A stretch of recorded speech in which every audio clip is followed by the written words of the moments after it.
We learned in video 1 that all the information we needed to go to the saw and make our sample cuts for the highly complex job of running crown molding, which is a compound cut up an angle, which makes it even more complicated, isn't complicated at all, because we're cutting everything exactly like the ceiling is flat, except for that one cut, that ridge cut. That's the only thing that's different.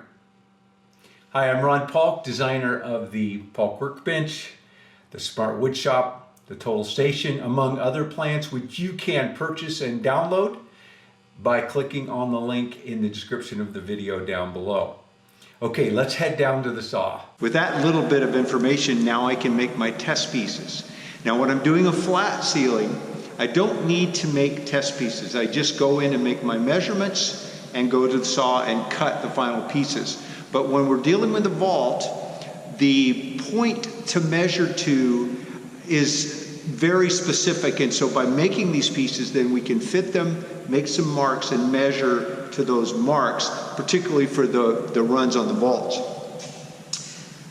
How I cut this inside and outside corners is exactly the same as for a flat ceiling. I cut my crown molding in position, which means that I put it up at an angle, the spring angle. I've gone over this in the other video series. You can watch it to see a lot of detail. It's a 6-part series on how I do this. But it's much more efficient than tipping the saw into the bevel and then adjusting the miter. That's 2 operations, and so there are multiple different cuts. There are the outside corners, the inside corners, there's the butt cuts. And so if I want to go to the butt cut, then I have to flip the saw up. If I want to swing to one side, I have to change the bevel to one side or the other. So I have been a big proponent of compound miter saws. In fact, in the early days when Hitachi came out with its 8 1/4 inch saw that only did the bevel on one side, I purchased one of those and I got very much into doing my crown with that, and it was really exciting. But I learned over time that it is not as efficient and as fast as doing it the old school way. Now, that being said, when I do large moldings like 8 inch, the saw cannot handle it in position, and so I have to go back to using the compound saw, and I charge more for that because it does take longer. So cutting it in a position means, again, that I'm going to tip the saw up. Once I set my crown stop for the spring angle, which is the compound, I no longer am cutting a compound cut. The compound is built into the cut, so now I'm just doing miters, and that's why it's so much quicker. So to set up the compound or the spring angle on the saw, I want to set up my crown stop. Again, the crown stop I showed you how to build in the other video, and I also have a board that is labeled for this particular crown. I have different boards from different materials. I make this once, I keep it, I write on it, and so all I have to do is put that up against the fence, put the crown stop in, and I'll just set my blade so I'm about in the middle on my cut, so I won't keep cutting up my board, and then just clamp it in place.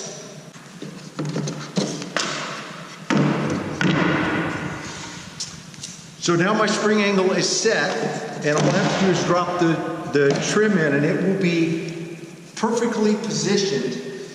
You have to cut the crown upside down, which makes the right side of the saw the left and the left side the right. So I've labeled this so I don't get confused. Again, covered that in detail in the other video series. Now, so all I need to do is make an outside 45 and an inside. I'm not considering the vault of the ceiling. I'm just making the same cut that I would make for a flat ceiling.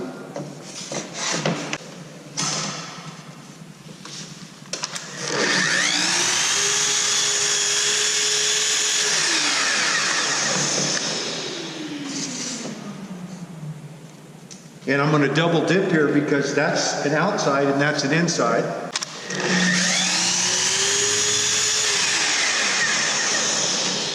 So now I'll glue this up so that I have, I'll glue and get this all nailed together, so I'll have my test piece for the inside. And it goes this way. This is the bottom of Colonial Crown. You will see oftentimes where it is installed this way, meaning the cove up. That is upside down. I've had carpenters tell me, oh, it doesn't really matter, you can do it either way. No, it's upside down. That looks as odd as seeing a car on its roof with the wheels up. This is upside down. It's designed for this spring angle here, and that's what looks good. That's the way it's designed to go. I had a couple of corners in the room with an angled wall. It wasn't a 90. It was halfway there. So we automatically, in our heads, just jumped to 22.5 as our cut. But if you're using your protractor, you're checking it, that's not the number you're going to get. You're going to check the corner, and the corner is a 135. And so we bisect that angle, and we come up with 67.5. And we know that the saw won't even set that far, and that would be a pretty steep angle on the saw.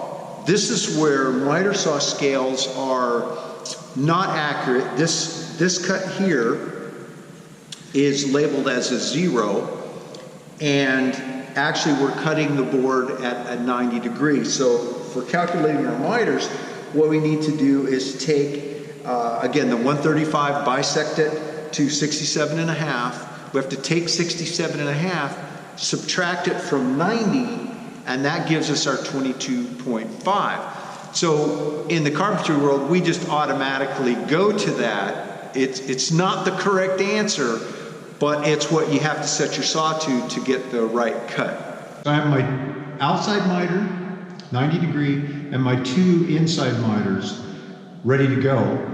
Now I want to cut the peak. Now the peak is a little different. Everything we've cut so far, the trim has been cut upside down and backwards, as I covered in the video series. Cutting a vault is different. Cutting a vault, you're cutting a plumb cut. So the trim is up against the ceiling like this, and this cut here is a plumb cut at the peak, at the ridge. And to cut that on the miter saw, you will turn the trim over and actually cut it right side up.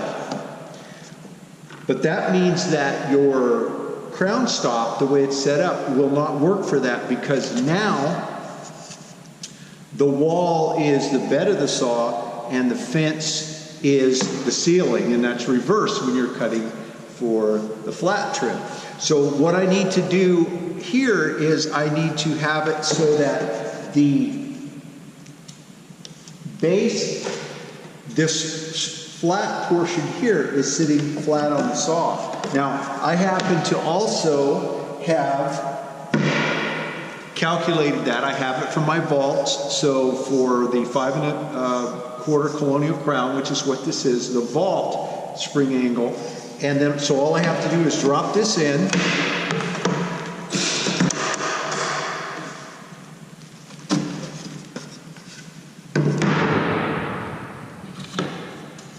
And now I'm set up to cut the crown in position right side up. And again, this is only for the plumb cuts for the peak. And also, if I'm going to dive into a wall coming down, it would be the same plumb cut as this. It's just like cutting a raft or tail.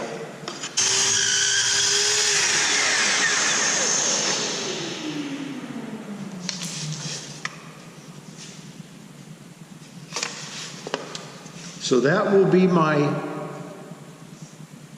peak.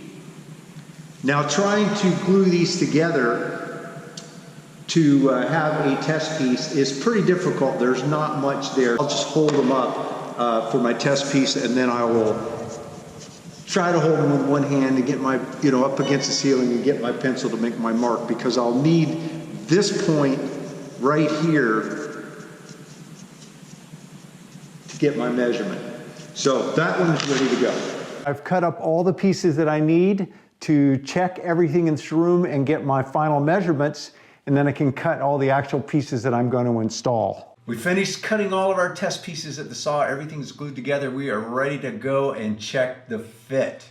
That will be in part 3. We'll see how it all comes together. Hey, if you like these videos, be sure to give me a thumbs up and subscribe to the channel. And don't forget, when you subscribe, right next to it, there's that little bell. Click on that and you'll know when I drop a new video. More important than all of that is share the channel with others. Share the video with others. I know that some other people that you know would like this. Put it on your Facebook page, your Twitter account, wherever. Just put a link there and spread the word. I'd appreciate it a lot. Also, if you want a set of my workbench plans, you can click on the link right in the description of the video down below.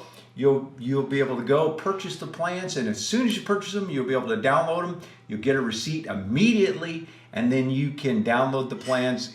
The link is right on the receipt. You can also support the channel by using Ron's Amazon store, where all the tools and materials in there I curate, they're ones that I actually use and recommend. Thanks for taking the time to watch. Have a great day.